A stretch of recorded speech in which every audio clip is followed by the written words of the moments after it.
என்ன பவித்ரா ஸ்கூல் போல டைம் ஆகலையா அவனுக்கு இன்னும்? மம்மி பேக கிழிஞ்சிருக்கு மம்மி. அதான் மம்மி என்ன பண்ணுறதுன்னு தெரியல மம்மி. இதை முன்னாடியே சொல்ல வேண்டியதானே பவித்ரா, ஸ்கூல் டைம் ஆயிடுச்சுல்ல, இவ்வளோ நேரம் என்ன பண்ணிட்டு இருந்த?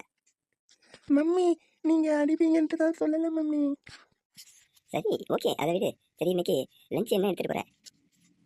மம்மி வெஜிடபிள் ரைஸும் எனக்கு எனக்கு காலிஃப்ளவர் ஸ்நாக்ஸ் பண்ணி கொடுங்க மம்மி.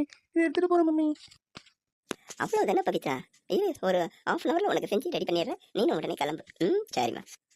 அடடா என்ன பண்ணுறதுன்னு தெரியல, இந்த கட்லரிஸ்லாம் ஓப்பன் பண்ணவே முடியலையே. இதை ஓப்பன் பண்ணாதானே உள்ளே இருக்க திங்ஸ் எல்லாம் எடுத்தால் தானே சமைக்க முடியும். ஐயோ டைம் ஆகிடும் போல. அடையே ராமா என்ன பண்ண போனே தெரியலையே. ஐடியா இதில் இருக்குமில்ல, அதை எடுத்து சமைச்சிருவான். சரி ஓகே, எப்படி சீக்கிரம் குயிக்கா பாப்பா ரெடி ஆகிடுவான்னு நினைக்கிறேன், பார்ப்போம். மம்மி நான் ரெடி பண்ணிட்டேன், நான் ஸ்கூலுக்கு கிளம்பிட்டேன். நீங்கள் டிஃபனும் லஞ்சும் ரெடி பண்ணிட்டீங்களா? பவித்ரா ஒரு 5 மினிட்ஸ் வெயிட் பண்ணு, மம்மி இப்போ கண்டுபிடிச்சிட்டு எல்லாத்தையும் பட்டு செஞ்சிடுவேன். ஓகே சரி மம்மி. பவித்ரா ஸ்கூலில் ரைம்ஸ்லாம் சொல்லி தராங்கல்ல, அதுலையா நீ அதிகமாக பார்ட்டிசிபேட் பண்ண மாட்டேன், அதிகமாக நீ பேச மாட்டேன், வீட்டுக்கு வந்தால் ரைம்ஸே படிக்க மாட்டேன், ஏன் பவித்ரா இப்படி இருக்க? மம்மி அவன் ஸ்கூலில் நான் ரைம்ஸ்லாம் படிச்சுட்டு தான் இருக்கேன். ரைம்ஸு எனக்கு தெரியாதது மிஸ் கிட்ட கேட்டுட்டு தான் இருக்கேன், அவங்க கரெக்டாக சொல்லித்தராங்க. ஆனால் என்னென்னா ஒரு சில ரைம்ஸு எனக்கு தெரிய மாட்டேது. என் ஃப்ரெண்டு இருக்கான்ல, அவன் என் ஃப்ரெண்டு கோகுல், அவன் நல்லா படிக்கிறான், அவன் ரைம்ஸ் எல்லாமே சொல்லிட்டு இருக்கான். அப்புறம் நான் தான் நினச்சேன் அவனை மாதிரி நம்ம படிக்கணும்ட்டு. இவன் ரித்திகாஸ்ரீ என்னை அடிச்சுக்கிட்டே இருக்கான் மம்மி. அதான் மம்மி. ஏன் ரித்திகாஸ்ரீ ஒன்று அடிக்கிறான், என்ன காரணம்? மம்மி என்னுடைய பாக்ஸில் பேனா பென்சில் வச்சிருந்தேன் இல்லையா, அதில் அடிக்கடி ரப்பர் எடுத்துருவா ரித்திகா. நான் எவ்வளோ சொன்னாலும் கேட்க மாட்டேன். அப்புறம் எடுத்துகிட்டே கூட்டின்னு கேட்டா என்னை அடிக்க வர மம்மி. இதை நீ உங்கள் மிஸ் கிட்ட சொல்ல வேண்டியதானே, அவங்க அதை கண்டிப்பாக கேட்பாங்கல்ல. மம்மி அவன் சொன்னா திரும்ப என்ன அடிப்பா மம்மி. சரி நான் கேட்குறேன் இன்னைக்கு. மம்மி ப்ளீஸ் மம்மி அதை மட்டும் கேட்காங்க மம்மி. நான் வேணா அவகிட்ட நான் பேசுகிறேன் மம்மி, ப்ளீஸ் மம்மி. நீங்கள் பேசுனீங்கன்னா அவங்க திட்டுவாங்க, அவங்க வீட்டில் அவங்க அம்மா வருவாங்க, அப்புறம் பிரச்சனை தான் ஆகும் மம்மி. வேணாம் மம்மி. சரி ரித்திகா கெட்டிமா படிச்சுக்கோ, ஸ்கூலுக்கு போயிடும். மிஸ் ரித்திகா அடிக்கடே என்ன அடிச்சிட்டு காமிச்சாங்க. மேடம் எப்போ பார்த்தாலும் பவித்ரா அது மாதிரி ரித்திகாஸ்ரீ அடிச்சது. ரித்திகாஸ்ரீ ஏனுங்களா ஏன் இப்படி பண்ணுற? நீங்கள் ஃப்ரெண்டில் எல்லாம் உச்சமையாக பண்ணாமா?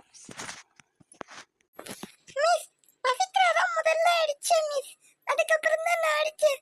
பவித்ரா சும்மா இருக்கவே இல்லை, என்ன சீண்டிகிட்டே இருந்தா. அவள் எஃப்சி சேனல் என்கிட்ட சொல்லும், நீ எப்படி அடிக்கலாம்?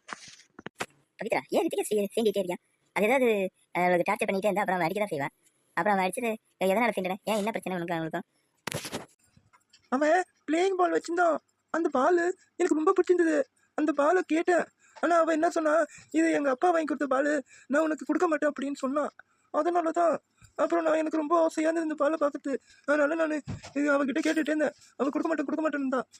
அதான் இவ்வளோ தானே, இதுக்கு போய் நீ போயிட்டு அதுக்கிட்ட கேட்டுட்டு இருக்க.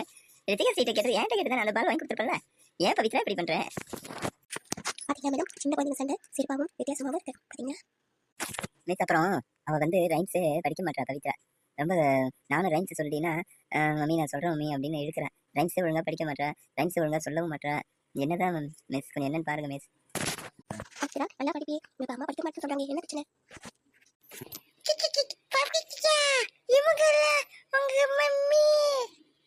ஆமாம் பிங்கி. முட்டை சாதம்லாம் எடுத்துட்டு வருவான் மிஸ். நாங்க அவ லஞ்ச் ஷேர் பண்ணும்போது அவங்க மம்மி சூப்பரான ஃபுட்ஸ் எல்லாம் வச்சிருப்பாங்க. பிங்கி இதில் உனக்கு கேட்டீங்கன்னா ஃபுட்டில் நீங்கள் எடுத்து சாப்பிட்றீங்களா? சும்மா காமெடிக்கு பேசுங்க மிஸ். இல்லை காமிச்சு வர நடக்கு அக்கா பிங்கி.